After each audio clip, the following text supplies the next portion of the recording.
2009 সালের 10 জানুয়ারি আওয়ামী লীগ ক্ষমতায় আসার পর 2024 সালের 5ই আগস্ট পর্যন্ত যেই দলের সবচেয়ে বেশি সংখ্যক শীর্ষ নেতাকে খুন করেছে তার নাম হচ্ছে বাংলাদেশ জামাত ইসলামী। এক এক করে 10 জনকে খুন করেছে, আর আল্লাহ একজনকে বাঁচিয়ে রেখেছেন। তিনি হচ্ছেন আমাদের ভাই এটিএম আজহারুল ইসলাম। আফসোসের বিষয়, 6টি মাস চলে গেল, বাংলাদেশ ফেসিবাদীদেরকে তাড়ালো, কিন্তু ফেসিবাদের বোঝা এখনো এটিএম আজহারুল ইসলামের ঘাড়ের উপরে রয়ে গেল। এক এক করে জাতীয় নেতৃবৃন্দ সবাই বের হয়ে আসলেন, এখনো আজহারুল ইসলাম অন্ধকার প্রকোষ্ঠে থেকে গেলেন কারাগারে। তাই আমি মনের কষ্ট নিয়ে সেদিন বলেছি যে আজহার ভাইকে ভিতরে রেখে আমি আর বাইরে থাকতে চাই না।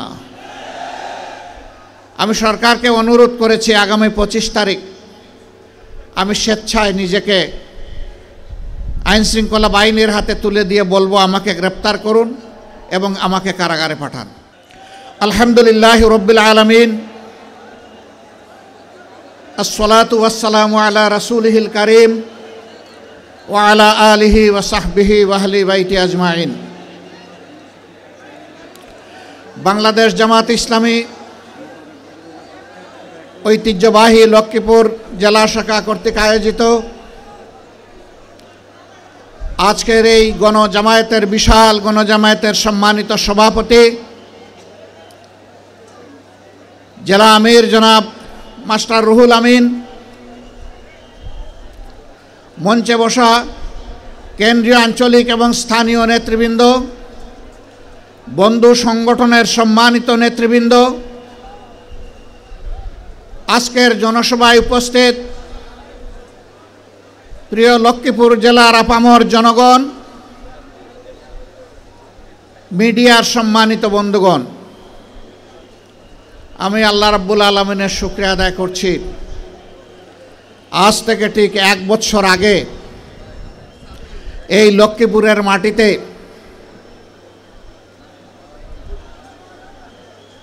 এই আঙ্গিনায় তো দূরের কথা, কোনো 1 ইঞ্চি জায়গার উপর দাঁড়িয়ে এমন একটি কথা বলতে পারবো তা কল্পনাও করি নাই। কেন করি নাই? আমার আগে জনাব মাওলানা এটিএম মাসুম বলে গেছেন, এই লক্ষ্মীপুর হাজার ঐতিহ্যের ধারক এবং স্মারক, অসংখ্য আলিম উলামার চারণভূমি, অসংখ্য জ্ঞানী গুণী ব্যক্তি এই লক্ষ্মীপুরে জন্ম নিয়েছেন। তারা দেশকে নেতৃত্ব দিয়েছেন, কিন্তু বাংলাদেশের স্বাধীনতার পর একটি গোষ্ঠী আমাদের প্রিয় লক্ষ্মীপুরকে সন্ত্রাসের জনপদে পরিণত করেছিল। বিশেষ করে একটি কুখ্যাত পরিবার, আপনারা সবাই তাদেরকে চিনেন, জানেন, আমার চাইতে বেশি চিনেন।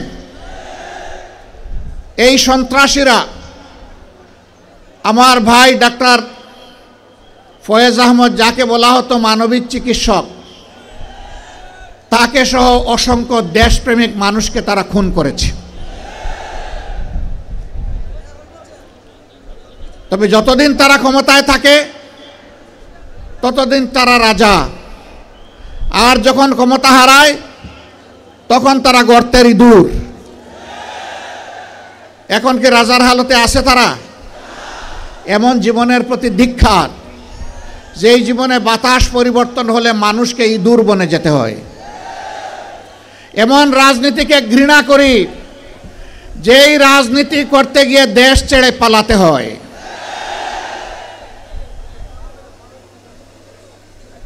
আসুন এমন জীবন গঠন করি, যেই জীবন সর্বাবস্থায় আমার জন্য সম্মানের হয়, ফাঁসির রশিতে ঝুললেও যেন সম্মানের হয়,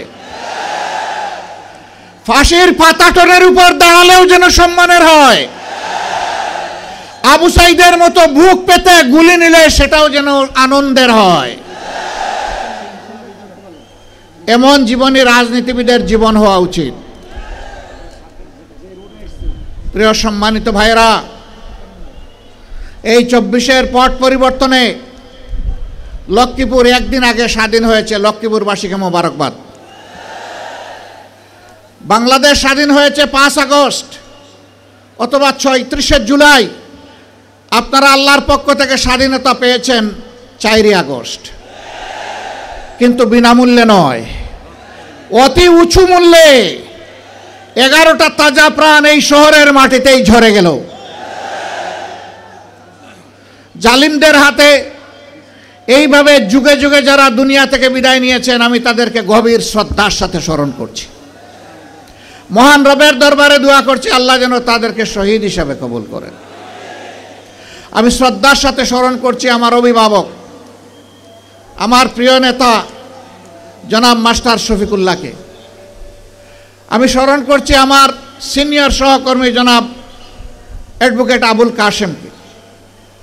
এরকম যারাই এই জমিনে তিলে তিলে কষ্ট করে মানুষের কাছে ন্যায় এবং সত্যের দাওয়াত, ইনসাফ কায়েমের আওয়াজ পৌঁছে দিয়েছিলেন, আজকের এই জনসভা তাদের কষ্টের ফসল।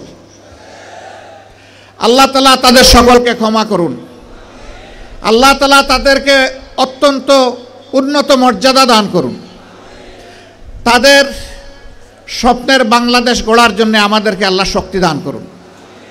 প্রিয় ভাইরা, 53টি বছর এক এক করে চলে গেল। আমরা আসলেই সত্যিকার অর্থে স্বাধীনতার স্বাদটা পেলাম না। এর আগেও 47-এ একবার আমরা স্বাধীন হয়েছিলাম, তখনও পেলাম না। এখন 24-এ মানুষ বুক ভরা আশা নিয়ে, বুক পেতে দেওয়া গুলি নিয়ে মানুষ আশা করেছিল যে 24-এর পরে সমস্ত দুঃশাসন এবং সমস্ত দুর্নীতির অবসান হবে। আমরা কি মুক্ত হতে পেরেছি? আমাদের সন্তানেরা একটা বিশাল স্বপ্ন নিয়ে তারা জীবন দিয়েছিল। আমাদের প্রিয় সন্তান বুক পেতে ডানা মেলে বলেছিল, বুকের ভিতরে তুমুল ঝড়, বুক পেতেছে গুলি কর। কি সেই ঝড়? সেই ঝড়টা ছিল সমাজের অন্যায়, অবিচার, দুর্নীতি এবং দুঃশাসন।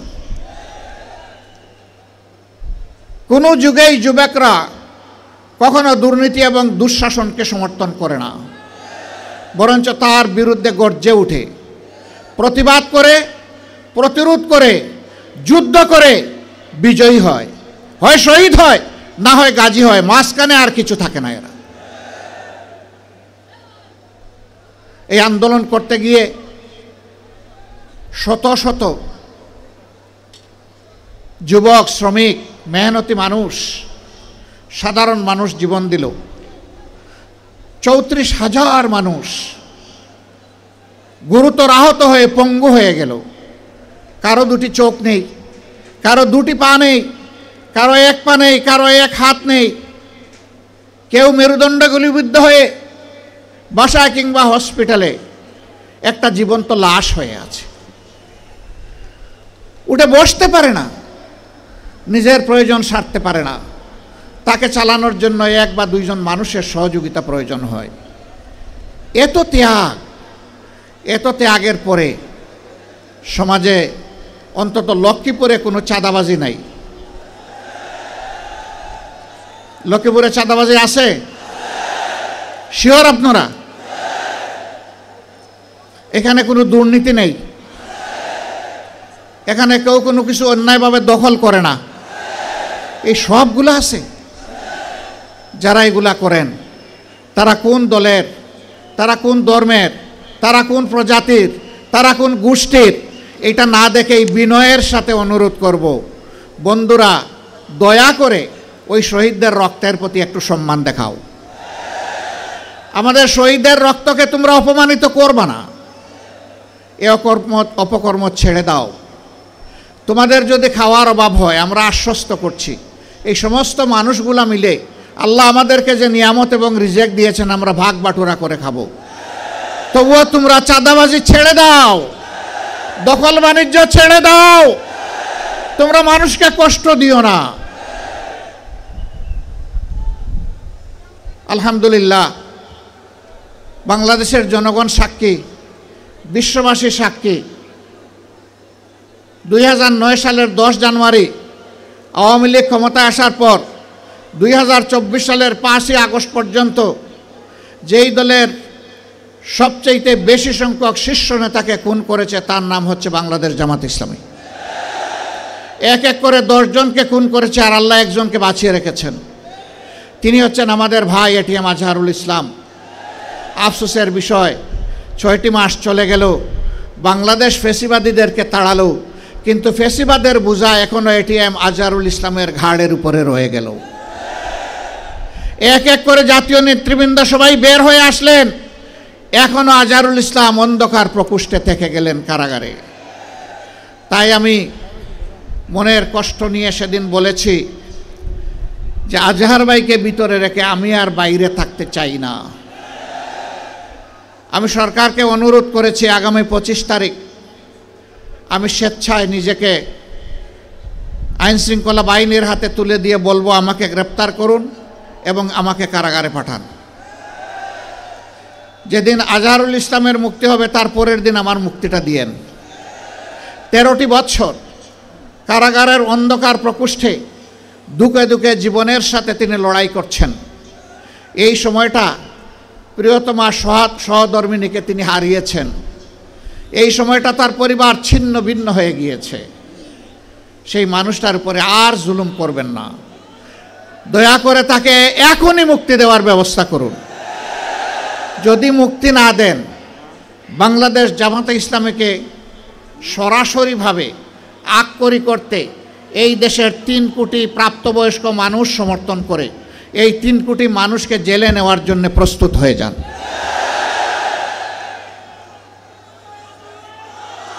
আমার সম্মানিত ভাইরা, এই 54 বছরে এই বাংলাদেশে অনেক কিছু ঘটে গিয়েছে। দফায় দফায় রক্তের বন্যা বয়ে গিয়েছে। আমি কথা লম্বা করব না, আপনাদের দিকে তাকায় আমার খুব কষ্ট হচ্ছে। আমরা ছায়ায় আছি আর আপনারা কঠোর রোদের মধ্যে আছেন। আমি খুব সংক্ষেপে 2-4টি কথা বলে শেষ করতে চাই। এই 54 বছরে অনেক দলের শাসন আপনারা দেখেছেন, অনেক আদর্শের কথা আপনারা শুনেছেন, কিন্তু সংখ্যাগরিষ্ঠ মানুষের প্রিয় আদর্শ ইসলামের শাসনটাই দেশবাসীর দেখার সুযোগ হয় নাই। জানি না এইটুকু হায়াত পাবো কিনা। মহান আল্লাহর কাছে ভিক্ষা চাই, হে আল্লাহ, এতগুলো মানুষকে যখন তুমি দৌলতে ঈমান দান করেছ, মেহেরবানি করে সেই ঈমানের সোর্স কোরআনকে বাংলাদেশের শাসন ক্ষমতায় তুমি বসায় দাও। এর জন্য তুমি আমাকে, আমার সঙ্গীদেরকে কবুল করো, এদেশের কোরআন প্রেমী মানুষগুলোকে কবুল করো। অনেকে অপবাদ ছড়ায়, পরিকল্পিত অপবাদ। বুঝলাম কোরআনের শাসন কায়েম হলে ভালো হবে, কিন্তু এদেশে তো অন্য ধর্মের মানুষরা আছে। অবশ্যই আছে, দুনিয়ার এমন কোনো রাষ্ট্র নাই যেখানে বিভিন্ন ধর্মের মানুষ নাই। বাংলাদেশেও আছে। কত পার্সেন্টেজে আসে এটা আমি বলতে চাই না। কেন বলতে চাই না? এটাও আর একটা বৈষম্য। আমরা গভীরভাবে বিশ্বাস করি এদেশে যারাই জন্মগ্রহণ করবে তারা এদেশের গর্বিত নাগরিক। ধর্ম তার নিজস্ব ব্যাপার, রাষ্ট্রের দায়িত্ব হচ্ছে নাগরিকের হাতে তার অধিকার তুলে দিতে হবে। আমাদের সংবিধান, বিদ্যমান সংবিধান ও অধিকারের কোনো তারতম্য এখানে নেই এবং কোরআনের সংবিধানেও নাই। সেদিন একজন অমুসলিম দায়িত্বশীল নেতা আমাকে জানতে চাইলেন, তো যদি নাই তাহলে আমাদের কাছ থেকে আলাদা একটা কর নেবেন কেন ইসলামী রাষ্ট্র হলে? আমি বললাম, আপনি যথার্থই বলেছেন। আপনি কি ইসলামী রাষ্ট্রে জাকাত দেবেন? কই না, তা তো প্রশ্নই উঠে না। আমি মুসলমান না, আমি জাকাত দেবো কেন? আমি বললাম, তাইলে এইটাকে এখানে রাখলাম যে মুসলমানরা জাকাত দেবে। আপনি এগ্রি? বলে যে হ্যাঁ আমি এগ্রি। আমি বললাম, রাষ্ট্রের উন্নয়ন এবং অধিকার সবার জন্য যদি সমান হয়, তো একজন জাকাত দিল, অর্থাৎ একটা ট্যাক্স দিল, ইসলামী ট্যাক্স, আপনি কিছুই দিলেন না, তো অধিকার সমান পাবেন কিভাবে? আপনাকেও একটা ট্যাক্স দিতে হবে, ওই ট্যাক্সটাই শুধু আপনার কাছ থেকে নেওয়া হবে। তবে হ্যাঁ, কোনো মানুষ সে যে ধর্মেরই হোক, মুসলমান যদি সম্পদশালী না হয় তার উপরে কোনো জাকাত ফরজ নাই, আর জাকাতের নফল বলেও কিছু নাই। গরিব সাদাকা করতে পারবে, কিন্তু তার উপর জাকাত ফরজ নয়। ঠিক অনুরূপভাবে একজন হিন্দু, বৌদ্ধ, খ্রিস্টান তিনি যদি অসহায় হন, গরিব হন, তিনি ট্যাক্স দিবেন না, উল্টা রাষ্ট্র তার দায়িত্ব নেবে। কর্মক্ষেত্রে যোগ্যতাটাকেই প্রাধান্য দেওয়া হবে। বলবেন তার কোনো প্রমাণ? আলহামদুলিল্লাহ, আমি নিজেই তার প্রমাণ। আপনারা মিডিয়ায় দেখেছেন, ছোট্ট একটি মেডিকেল কলেজ আমার হাতে গড়ে উঠেছে। মানুষ বলে এটা অনেক বড় মেডিকেল কলেজ, আমি বলি খুব ছোট মেডিকেল কলেজ। দুনিয়াটাই ছোট, আর মেডিকেল কলেজ কত বড় হবে? সেখানে 2200 কর্মকর্তা কর্মচারী কাজ করেন। সেখানে বাংলাদেশে বিদ্যমান 4 ধর্মের, সকল ধর্মের মানুষ আছেন সেখানে। গুরুত্বপূর্ণ দায়িত্বে হিন্দু, বৌদ্ধ, খ্রিস্টান ধর্মের মানুষেরা আছেন, যেমন আছেন ইসলাম ধর্মের অনুসারীরা। আমরা ওখানে ধর্ম দেখে তাদেরকে নিয়োগ দেইনি, আমরা দিয়েছি আমার এই প্রতিষ্ঠানের আমানত কার কাছে নিরাপদ, কে যোগ্যতার সাথে আমার রোগীদেরকে সেবা দিতে পারবে, আন্তরিকতার সাথে সেবা দিতে পারবে, আমরা তাদেরকে সেখানে নিয়োগ দিয়েছি। ছাত্রীদের জন্য ডেজিগনেটেড এই মেডিকেল কলেজ, এখানে ছাত্র ভর্তি করি না আমরা। সেখানে এটাও আমরা দেখি না যে এই ছাত্রীটা কোন ধর্মের, আমরা দেখি আমরা একটা মানবিক ছাত্রী এবং একটা মানবিক চিকিৎসক তাকে দিয়ে তৈরি করতে পারবো কিনা, এমন যাদেরকে পাই আমরা তাদেরকে সেখানে ভর্তি করি। এটি ছোট বাংলাদেশ। জামাতে ইসলামীর বর্তমান কেন্দ্রীয় কর্মীর প্রতিষ্ঠান, এটা যেমন হবে আগামী বাংলাদেশও ঠিক তেমন হবে ইনশাল্লাহ। একজন সাংবাদিকের মুখের দিকে তাকাইয়া মনে হলো হি ইজ কনফিউজড, তিনি আমার কথা আশ্বস্ত হননি। আমি তাকে পাশে ডাকলাম, ডেকে বললাম আপনাকে ছোট্ট একটা অনুরোধ করব। কই বলেন? আমি বললাম যে কালকেই আপনি একটু সিলেট যাবেন, গিয়ে নিজ চোখে দেখে আসবেন, মনের মতো করে মানুষগুলোর সাথে কথা বলবেন, কর্মকর্তা কর্মচারী, ছাত্র, এখানে ছাত্রী যারা আছে তাদের সাথে কথা বলবেন। এরপরে আপনি আপনার মনের মতো করে রিপোর্ট করবেন। যদি আপনি কিছু মনে না করেন, যেহেতু আমি দাওয়াত দিয়ে নিচ্ছি, যাতায়াত খরচটা আমি দিতে চাই। আর যদি মনে করেন যে আমি যাতায়াত খরচ দিলে আপনি বায়াসড হয়ে যাবেন, আমার প্রতি একটু ঝুঁকে পড়বেন, তাহলে এই কষ্টটা ত্যাগটা আপনি স্বীকার করবেন। বললো যে আপনাকে ধন্যবাদ, আমাকে যাতায়াত খরচ দিতে হবে না, আমি কথা দিচ্ছি আমি যাব।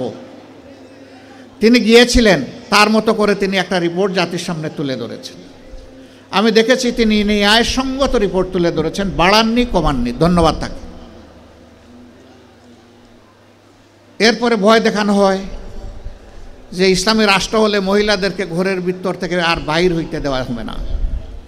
আচ্ছা, আমার মা যতদিন বেঁচে ছিলেন তিনি কি বের হন নাই? আমি কি বন্দি করে রেখেছিলাম? আমার স্ত্রী, আমি কি তাকে বন্দি করে রেখেছি? তিনি তো পার্লামেন্টে একজন সদস্যও ছিলেন, তিনি একজন চিকিৎসক, চিকিৎসা পেশায় নিয়োজিত ছিলেন। আমার 2 মেয়ে 1 ছেলে আল্লাহর দান, তারাও চিকিৎসক, তারাও তো তাদের স্বস্বক্ষেত্রে জাতিকে সেবা দিচ্ছেন। তো কই, আমি তো বন্দি করে রাখলাম না তালা দিয়ে।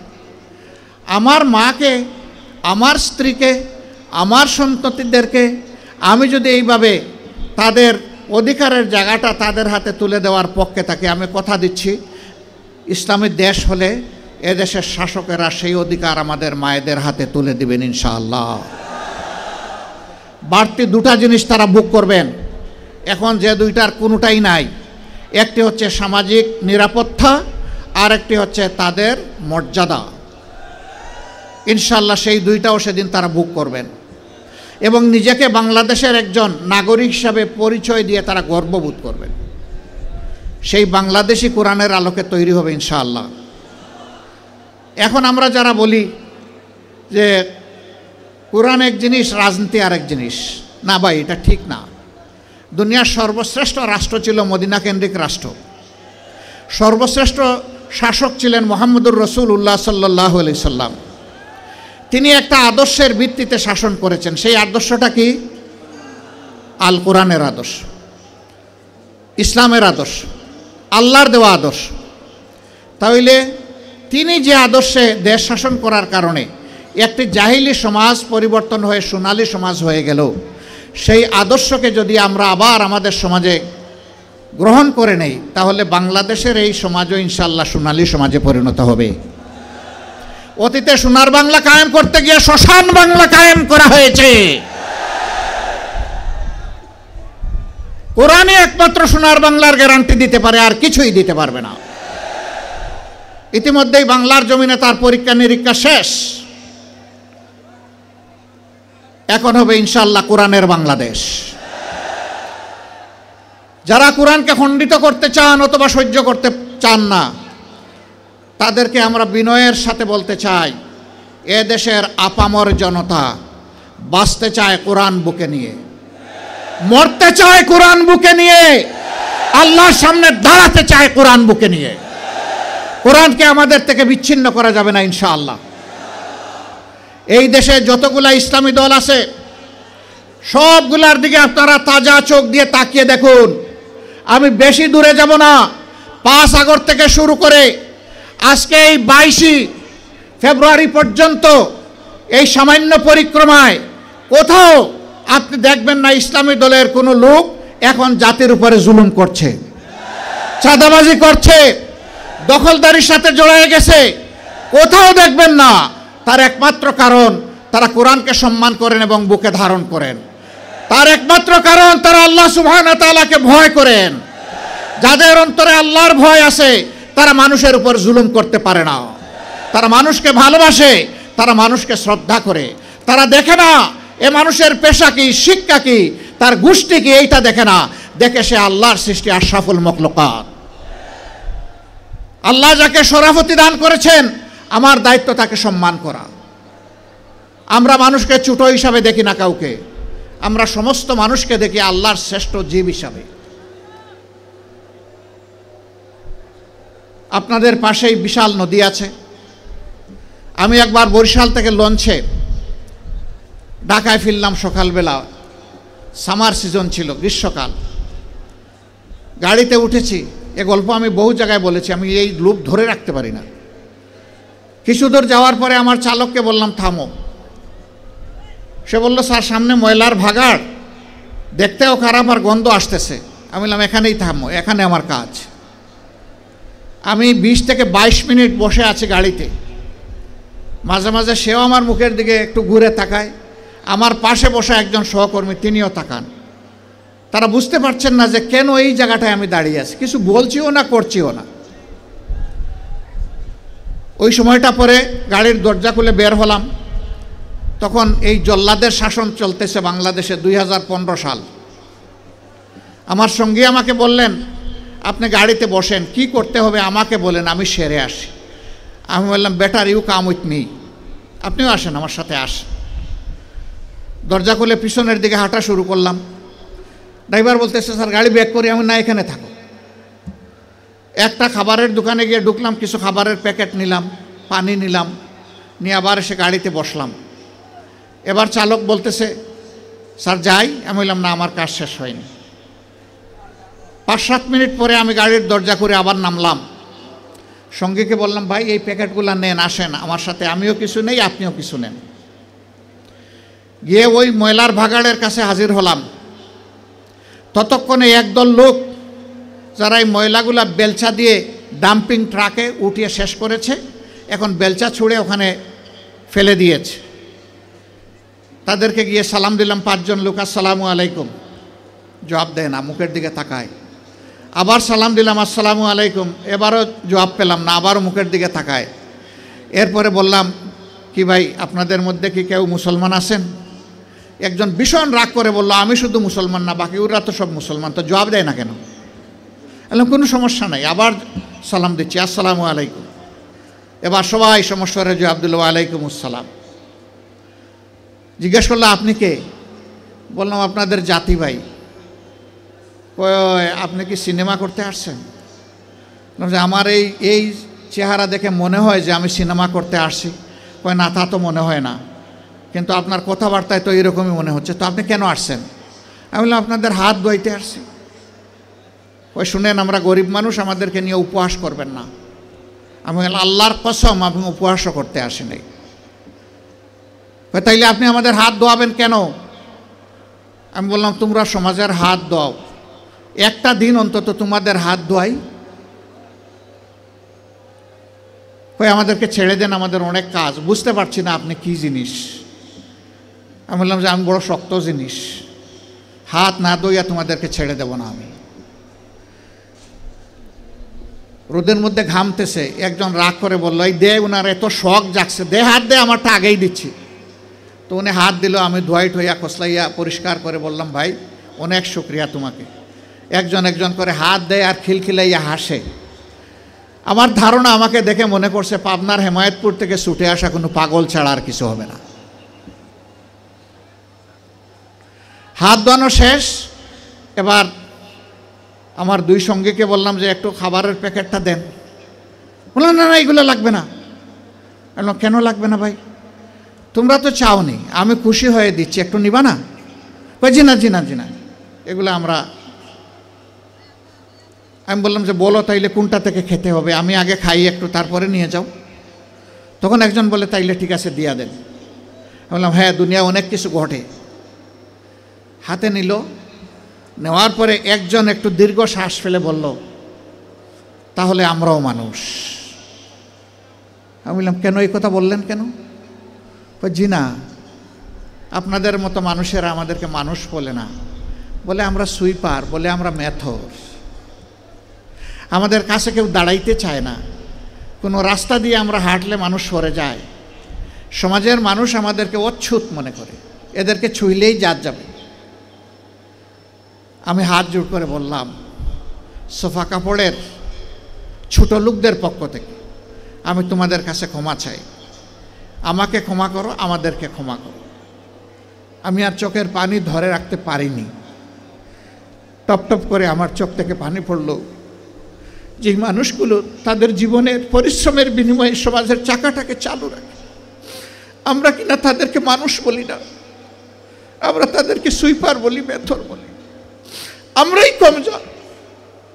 আমি কাঁদতে কাঁদতে এসে আমার গাড়িতে, আর ওরাও আমার সাথে কেঁদে কেঁদে তাদের গাড়িতে উঠে গেল। সম্মানিত ভাইয়েরা, কেন এই ব্যবধান? এদের ছাড়া কি এই সমাজ চলবে? যদি না চলে তারা, তাইলে এই সমাজে তারা একটু স্বীকৃতি পায় না কেন? একটু মর্যাদা কেন পায় না তারা?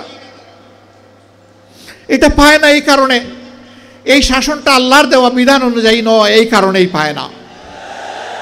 যদি আল্লাহর দেওয়া বিধান অনুযায়ী পাইতো, তাহলে ওরাও নিজেদেরকে সম্মানিত মনে করত, তাদের মুখ দিয়ে এই কথা বের হয়ে আসতো না, যাক আজকে বুঝতে পারলাম যে আমরাও মানুষ।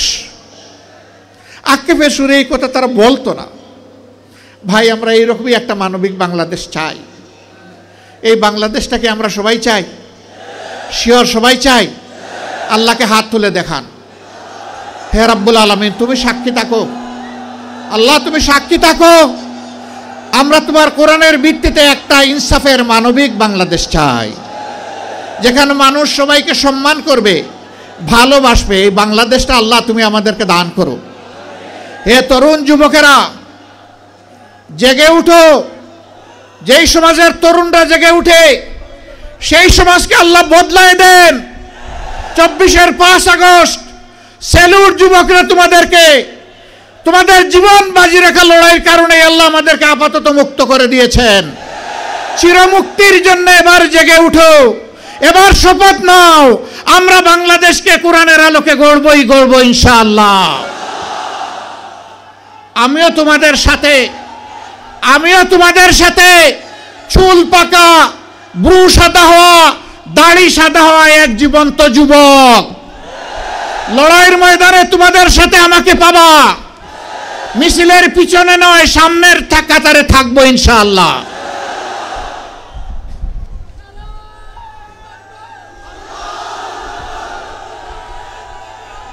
আমাদের যুবকেরা আমাদের স্বপ্ন, আমাদের যুবকেরা আগামীর বাংলাদেশ। এই যুবকদের হাতে বাংলাদেশের দায়িত্ব আমরা তুলে দিতে চাই। হে যুবকরা, তোমরা তৈরি হও, ইনশাআল্লাহ তোমরা পারবা। আলহামদুলিল্লাহ, তোমরা অতীতে পেরেছো, আমরা তোমাদেরকে বুকে আলিঙ্গন করে কপালে চুমু দিয়ে তোমাদেরকে এগিয়ে দিব ইনশাআল্লাহ। মা বোনেরা, এই যুবক সন্তানদেরকে এখন থেকে তৈরি করুন, আল্লাহর কাছে তৌফিক চান। হে আল্লাহ, প্রিয় দেশে ইজ্জত নিয়ে বাঁচতে চাই, শান্তি নিয়ে বাঁচতে চাই, নিরাপত্তা নিয়ে বাঁচতে চাই। এই জন্য আমার সন্তানকে তোমার কাছে ওয়াকফ করে দিলাম। আমি মায়েদের কাছে সেই আহ্বান জানাবো। আমার এই আওয়াজ আজকে বাংলাদেশের এবং বিশ্বের যতটি মায়ের কানে যাবে, ও আমার পরম শ্রদ্ধাভাজন মা, আমি আপনাকে বিনয়ের সাথে অনুরোধ জানাচ্ছি, সেজদায় পড়ে এমন মুজাহিদ সন্তানের জন্য আল্লাহর কাছে তৌফিক চান। লক্ষ্মীপুরের অনেক দাবি, অনেক চাহিদা। লক্ষ্মীপুরকে ফুলের বাগানে সাজানোর সুযোগ ছিল, কিন্তু এই লক্ষ্মীপুরকে ছোপ ছোপ রক্ত আর খাড়ি খাড়ি লাশ দিয়ে সাজানো হয়েছিল। ইনশাআল্লাহ মানবিক বাংলাদেশ, ইনসাফের বাংলাদেশ, কোরআনের বাংলাদেশ কায়েমের মধ্য দিয়ে আমরা লক্ষ্মীপুরবাসীর স্বপ্ন বাস্তবায়নে তাদের সাথে থাকব, তাদের বুকের ভিতরে থাকব। সকল ন্যায্য দাবি পূরণে আমরা অঙ্গীকারবদ্ধ। আপনাদের দাবি আমাদেরও দাবি। আমার বাড়ি সারা বাংলাদেশ। আমাকে লোকেরা জিজ্ঞেস করে আপনার ঠিকানা, আমি বলি সাধারণ পরিবহন সমগ্র বাংলাদেশ। বলে বুঝলাম না। আমি বুঝলাম এটাই কথার কথা। একটা দলের দায়িত্ব আমার উপরে আছে। আমার বাড়ি এখন আর নির্দিষ্ট কোনো জায়গায় হবে না, বাংলাদেশের প্রতি ইঞ্চি মাটি এখন আমার ঠিকানা। অতএব লক্ষ্মীপুরও আমার ঠিকানা। আপনারা কষ্ট করে এসেছেন, তির্যক রোদের মধ্যে বসে কথাগুলো শুনেছেন। আপনারা ভালোবাসা বুকে নিয়ে এখানে এসেছিলেন, তাই না? সত্যি আপনারা ভালোবাসা নিয়ে এসেছিলেন? কার জন্য এই ভালোবাসা? কার জন্য এই ভালোবাসা? হে আল্লাহ, তুমি সাক্ষী থাকো, তোমার জাতের কসম, আমাদের সমস্ত ভালোবাসা শুধু তোমার জন্যে। এই ভালোবাসাকে মায়া করে তুমি তোমার প্রিয় জান্নাতে পৌঁছে দিও রব। আর এই ভালোবাসা দিয়ে তুমি এই বাংলাদেশকে সুন্দর করে দাও, পাক সাফ করে দাও। সবাইকে অসংখ্য ধন্যবাদ। আল্লাহ হাফিজ। বাংলাদেশ জিন্দাবাদ। বাংলাদেশ জামাতে ইসলামী জিন্দাবাদ। আসসালামু আলাইকুম ওয়া রাহমাতুল্লাহ।